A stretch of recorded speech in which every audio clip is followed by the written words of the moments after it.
Сәлем баршаңызға, парақшама қош келдіңіздер. Бүгін парақшамда осындай гүлдемей тұрған гүлдеріңіз болса, яғни геран гүлін гүлдете жүрсеңіз, және кейбір гүлдеріңіз сабақ жібермей тұрады, жаңа сабақ шығармай, яғни гүлдердің жалпы айтқанда гүлдердің өсуіне әсерін беретін, яғни стимулятор роста деп жатамыз көбіне, янтарин сатып алып жатамыз, сол жаңағы өсуіне әсерін беретін үй жағдайында қолданатын табиғи тыңайтқыш жайлы көрсетіп өтемін. Бұл табиғи тыңайтқыш адамның денсаулығына және бет күтіміне пайдаланатын болғандықтан гүлдерге еш зиянсыз пайдалануға болатын 5 жолын көрсететін боламын. Яғни гүлдеріңіз жайқалып, жақсы тез өсуіне әсерін беретін қоспаның 5 жолын көрсететін боламын. Ал кеттік бастаймыз. Бірінші жасалу жолын көрсетіп өтейін. Яғни бізге қажет осылай бір пиала керек. Одан кейін үйде өсіп тұрған алоэ гүліңіздің бір жапырағы қажет. Алоэ гүліңіздің бір жапырағының астыңғы жағынан алғаныңыз дұрыс, себебі қартайған ең астыңғы жапырағы әсері жоғары болады.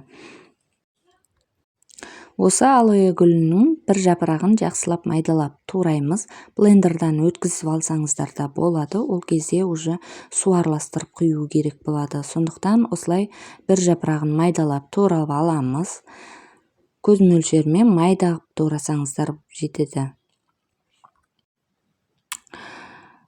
Бұл гүлдің жақсы өсуіне пайдасы зор болғандықтан қазір 5 әдісті көрсететін болам. Ең бірінші жаңағы банкіге 1 литр банкі қажет бізге. Осы жаңағы бір жапырақты алоэ гүлінің бір жапырағын осы 1 литрлік банкіге саламыз.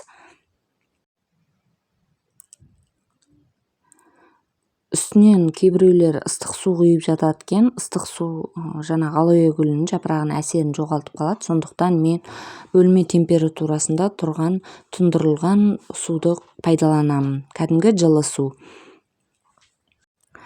Осы жасаған алоэ сығындысы тыңайтқышымызды 1 күн бойға тұндырып қоямыз. Яғни жылы жерге осы тұндырмамызды қалдырамыз 1 күн бойына. Ал ертесіне енді пайдалана беруге болады. Осы қоспамызды сүзіп аламыз. Міндетті түрде гүлдерге сүзіп алып пайдаланған дұрыс, себебі алоэ жапырақтары топырақ бетінде қалып кетсе, уже топырақ бетінде көгеріп жатуы мүмкін. Сондықтан тұнбамызды жақсылап сүзіп алып, қолдана берсек болады гүлдерге. Егер тұнбаларыңыз ашық жасыл түс болса, бірден өзін қолдана беруге болады. Егер қою жасыл көп болып кетсе, жаңағы алоэ жапырақтарыңыз көп болып кетсе, бірге бір су араластырып қолдансаңыздар болады. Бұл жаңағы 5 жолының ең бірінші жолы, яғни гүлдердің түбіне құю арқылы гүлдеріңіздің тамыры ауырмай және гүлдеріңіздің тамыры шірімей жақсы өсетін болады. Яғни гүлдердің тамыр жүйесі дамуына жақсы әсерін береді. Бұны барлық гүлдерге қолдана беруге болады. Ал енді екінші әдісін көрсететін болам. Осылай сүзіп аламыз. Сүзіп аламызда гүліміздің тамырлатуына әсерін береді. Яғни гүлдің тамыры шірімей, жақсы тамырлау үшін осылай гүл тамырлататын суымызға араластырып құюға болады.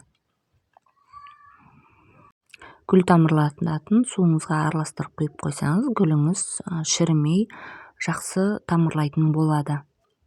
Ал келесі әдісіміз үшінші әдіс болып есептелінеді. Бұл әдісті барлық гүлдерге қолдана беруге болады. Алдымен сүзіп аламыз жаңағы алоэ сығындысы тұнбамызды. Осыған ватный диск дейміз, яғни мақтаны батырып алып, жақсылап жапырақтарын сүртіп шығуға болады. Әсіресе орхидея гүлдеріне жақсы, себебі бұл жаңағы гүлдің өсуіне әсерін береді дедік қой. Сондықтан жапырақтары арқылы керемет пайдалы витаминдердің құрамында болғандықтан жапырақтары арқылы әсерін береді. Сондықтан жапырақтарын осылай жақсылап сүртіп шықсаңыздар болады. Сонда гүлдеріңіз жайқалып жақсы өсетін болады. Ал енді келесі әдіс, төртінші әдіс болып табылады. Бұл жаңағы гүлге су шашатын пульверизаторымызға жаңа алоэ сығындысы қосылған тұнбамызды құйып алып, жақсылап гүлдерге шашып шығару арқылы қажетті витаминдерді жапырағы арқылы береміз, және жапырағының үсті, жапырағының астына шашу арқылы гүлдердің шіркейден түсуіне алдын аламыз. Сонымен қатар гүлдің жақсы жайқалып өсуіне әсерін береді. Ал енді келесі бесінші әдіс.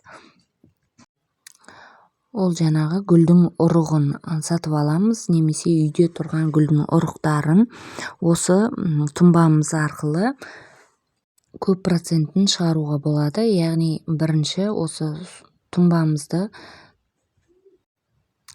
сығып алып, осы суымызға ұрығымызды жарты сағатқа батырып қойып барып ексеңіздер, ұрықтарыңыздың көп проценті шірімей шығуына жақсы көмектеседі.